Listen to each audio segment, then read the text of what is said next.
നേപ്പാളിലെ പ്രളയ ദുരന്തത്തിന് കാരണം മിന്നൽ പ്രളയമാണെന്ന വാദം തള്ളി വിദഗ്ധർ. ഭൂചലനത്തെ തുടർന്ന് ഹിമവാളികൾ അടർന്നതോ പ്രകൃതിജന്യ തടയണകൾ തകർന്നതോ ആവാം ദുരന്തത്തിന് കാരണമെന്നാണ് വിദഗ്ധരുടെ പ്രാഥമിക വിലയിരുത്തൽ. മഴയില്ലാത്ത സമയത്തും ഹിമാലയത്തിൽ നിന്ന് പ്രളയം ഒഴുകിയെത്താം എന്നതിന്റെ സൂചനയായി ചിലരിതിനെ കാണുന്നു. ദുരന്തത്തിന് കാരണം മിന്നൽ പ്രളയമാണെന്ന വാദം തള്ളുകയാണ് വിദഗ്ധർ. പ്രദേശത്ത് ശക്തമായ മഴയുണ്ടായതായി റിപ്പോർട്ടില്ല എന്നതാണ് മിന്നൽ പ്രളയ സാധ്യത തള്ളാൻ ഒരു കാരണം. പുറത്തുവന്ന ദൃശ്യങ്ങളിൽ ആകാശം മേഘാവൃതവുമല്ല.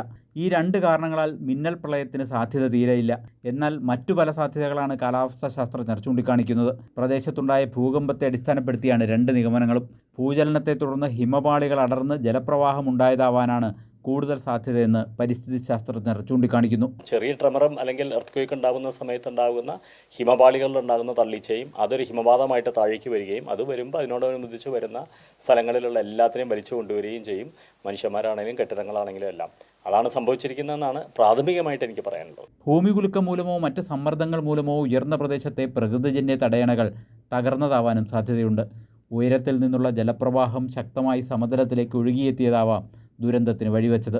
ആ തടയണകളിലൂടെ വെള്ളം ഒലിച്ചു വരുമ്പോൾ ചിലപ്പോൾ ഇതേമാതിരി എന്തെങ്കിലും ട്രിഗറിംഗ് മെക്കാനിസം വരുമ്പോൾ ഇതെല്ലാം കൂടി ഒന്ന് കുത്തിയൊലിച്ച് വരാനുള്ള സാധ്യത നമുക്ക് തള്ളിക്കളയാനാവില്ല. ഇതായിരിക്കാം അവിടെ സംഭവിച്ചത്, അല്ലാതെ മഴയോടനുബന്ധിച്ചിട്ടുള്ള ഒരു പ്രളയമായിട്ട് കാണാൻ ഇപ്പോൾ അസച്ച് നമുക്ക് പറ്റുകയില്ല. മഴയില്ലാത്ത സമയത്തും ഹിമാലയത്തിൽ നിന്നും പ്രളയം ഒഴുകിയെത്താം എന്നതിൻ്റെ സൂചനയായും ഇതിനെ കാണണം. ദുരന്തം സംബന്ധിച്ച് നിഗമനങ്ങളല്ല, ശാസ്ത്രീയ അന്വേഷണമാണ് വേണ്ടതെന്നും വിദഗ്ധർ നിർദ്ദേശിക്കുന്നു. കൈരളി ന്യൂസ്, കൊച്ചി.